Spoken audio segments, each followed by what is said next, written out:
السلام علیکم رحمۃ اللہ وبرکاتہ۔ 100 ڈیز ریڈنگ کیمپین یعنی 100 روزہ بنیادی خواندگی مہم۔ اس مہم میں جماعت دوم کی طالبہ یسریٰ حبیب ایک تصویری کہانی پیش کر رہی ہیں جس کا عنوان ہے چالاک لومڑی۔ تو چلیے سماعت فرمائیے تصویری کہانی چالاک لومڑی۔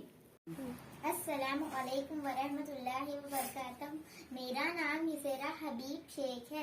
میں جماعت دوم بی میں پڑھتی ہوں۔ ہمارے مس کا نام فردوس مس ہے۔ میں زمزم اردو پرائمری اسکول میں پڑھتی ہوں۔ میں چالاک لومڑی کی کہانی پیش کر رہی ہوں۔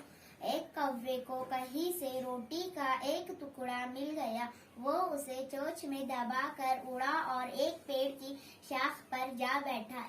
ایک لومڑی کی نظر اس پر پڑی۔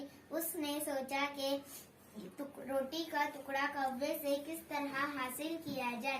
وہ کوے سے بولی، میاں کوے، تم کتنے خوبصورت ہو، تمہارے پر کتنے کالے اور چمکدار ہیں، تمہاری آواز کتنی میٹھی ہے، میرا دل چاہتا ہے تمہارا گانا سنوں۔ کوا اپنی تعریف سن کر خوشی سے پھول گیا۔ کوے نے گانا گانے کے لیے چونچ کھولی ہی تھی کہ روٹی کا ٹکڑا نیچے جا گرا۔ روٹی کے ٹکڑے کو اٹھا کر لومڑی یہ جا وہ جا، کوا بیچارہ منہ دیکھتا رہا۔ اس کہانی سے ہمیں یہ سبق ملتا ہے، خوشامد سے خوش ہونے والے ہمیشہ اسی طرح نقصان اٹھاتے ہیں۔ خدا حافظ۔